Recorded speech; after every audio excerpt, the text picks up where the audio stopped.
assalamu alaikum wa rahmatullahi wa barakatuhu.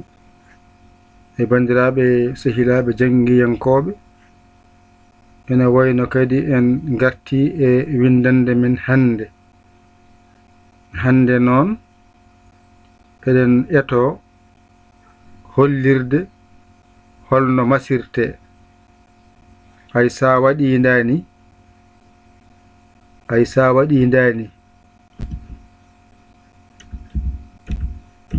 sa waɗi joni dani onayi joni en mbaɗi dani ay ɗo on jangino ba mawɗo alkulal mangal noon teskuye mon yo won hen wonata koye hoore bindol wonata hakkunde bindol alkulal mangal wonta hakkunde bindol wonata sara bindol alkulal mangal wonata ko arwande bindol walla inde kadi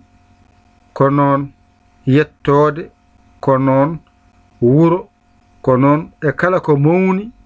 ko mawninte ko teddinte saɗa winda arwande nde alkulal mangal wonata foti ko laamgal foti ko muumal ɗo noon hande on jii mi adimi wadde baa ay ko mawɗo o fuɗɗi arde joni noon sen mbaɗi hen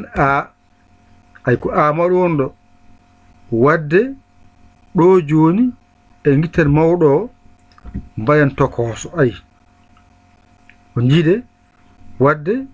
ay anani ko ɗo mbiyatamo ba teskede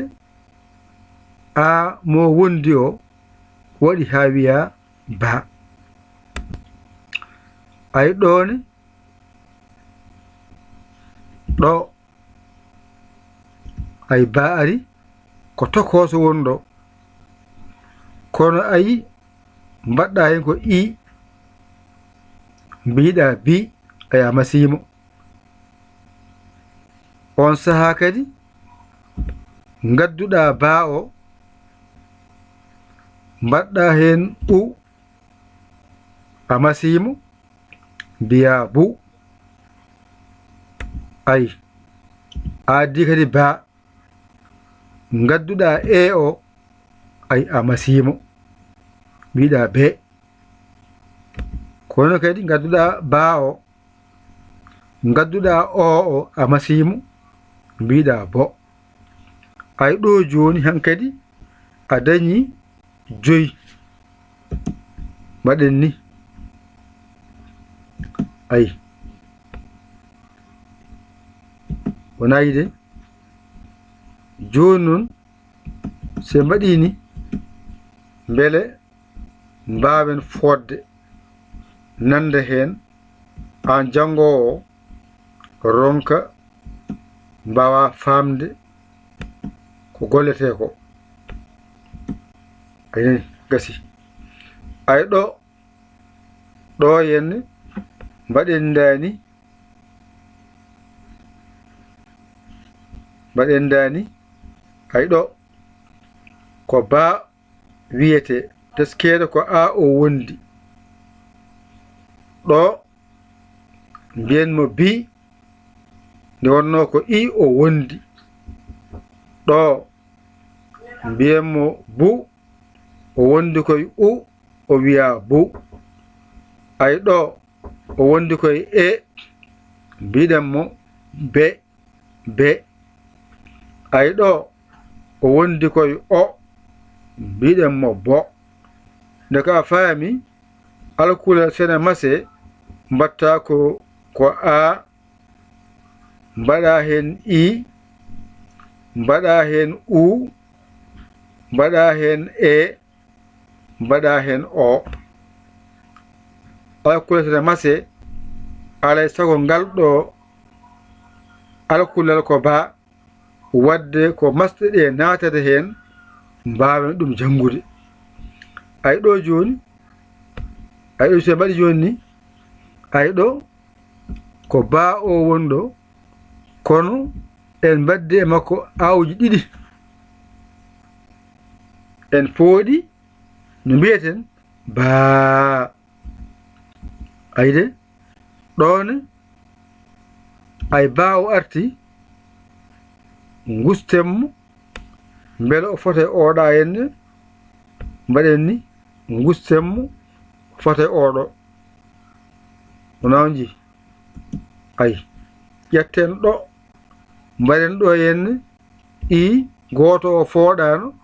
ɓeyda goɗɗo mbawa fodde mbiya bii ay ɗo kadi garɗa ɗo mbaɗɗa ɗo baa wonayi ko goto wonno fooɗani a yiɗi fodde ɓeydi goɗɗo mbawa wiide buu ay ɗo kadi ko baa o woni ɗo gustemmo seeɗa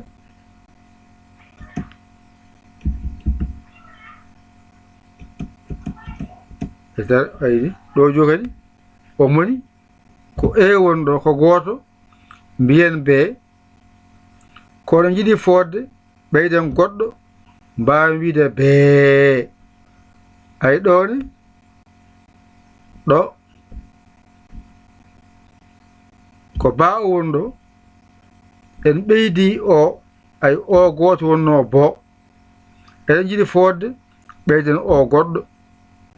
a faami joni gustiren ko oɗo mbawen dañde ko jiɗɗen ko ay gusten oɗo ay ɓeydemo seeɗa ayo o kadi gaddemo ha ɗo fate oɗo gasi en keeɓi jiɗɗen ko joni noon ɗo ko baa fooɗani ɗo ko baa ene fooɗi on ji ay ɗo ko bi fooɗani ay ɗo wiyete ko bii ene fooɗi ay ɗo wiyete ko bu fooɗani ay ɗo wiyete ko buu ene fooɗi ay ɗo wiyete ko be fooɗani ay ɗo wiyete ko bee ene fooɗi ay ɗo wiyete ko bo fooɗani ay ɗo wiyete ko boo ene fooɗi nden noon teskuɗa no moƴƴi so woni gotel gotel fooɗani ɗiɗi ɗiɗi fooɗi ɗo ko ba fooɗani ɗo ko bi fooɗani ɗo ko buu fooɗani ɗo ko bee fooɗani ɗo ko bo fooɗani kono ɗo henne ko polle goni ɗo mbiyata ko baa a fooɗi ɗo mbiya bii a fooɗi ɗo mbiya buu a fooɗi ɗo mbiya bee a fooɗi ɗo mbiya boo a fooɗi ɗo woni hande windande mon daro ɗo wono o mbaɗi ekko masgal hande ko baa o masɗen wadde masɗe ɗe keedi ko yeeso hande ñana wonde masɗe ɗe gado arde alkula ngal rewa heen ko ni jaaroton so Allah walli on o ndewi heen yaawa ɗiggude yerum hande se mbaɗi ndani se mbaɗi joni ndani ay mbaɗen ndani mbaɗen ay ɗo baa ay en pooɗi baa ba wonayi ɗo ko baaba mbaɗen ɗo ay ɗo mbiɗen buu buubu ay wonayi de ɗo henne mbiɗon boo bo ay ɗo mbiɗon buu bi ay hay huunde yaltaani ko jangonɗon ko ɗo henne ay baa o nani baa ba ɗo ko buu bu ay ɗo ko boo bo ay ɗo ko buu bi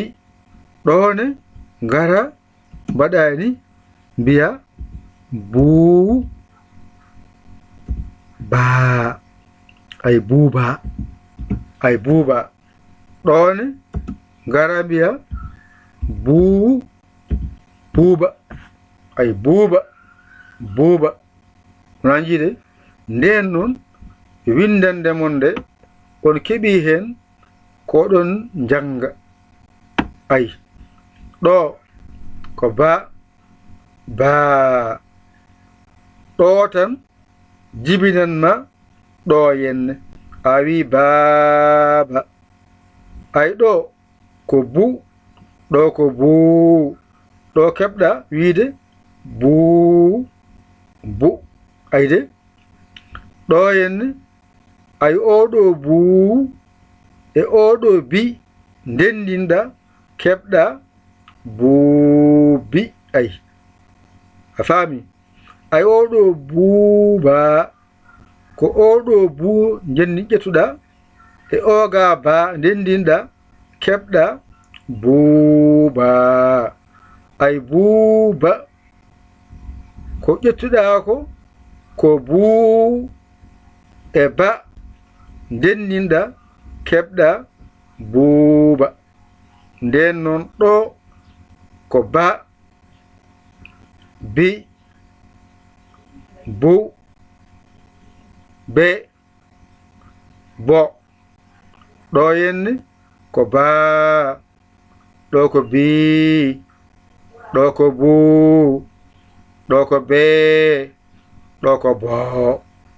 joni noon a andi limtongo ngara ekkoɗa bindol seeɗa mbiyaɗo baaba buu bu boo bo buuɓi ɗone ngara mbiya buuba buuɓi ay ko woni ɗo fuɗatani baaba janguɗa o ɗo henne ala ko woni ɗo ka janngano ko ɗo woni paamata ko jangunoɗa ko hankadi haqqille ma uddito baa o mi heɓi hen baaba mi heɓi hen buubu mi heɓi hen boobo mi heɓi hen buubi mi heɓi hen buuba heɓi hen buuba ko woni hen paamirta ɗum anne jaha binda hen geɗe goɗɗe anne mbaɗa ekkude ma goɗɗi taw ko hen tan jaltata ɗum ɗo ko hara mbawa tan dañde damal ɗo ndewɗa ko jangete ko weeɓanma on paami sen jangita koye goto tan koddiga fof ko nandi hen kadi ta hawi tan gotal ngal ne masirte a foftima joni noon kaɗen ɗo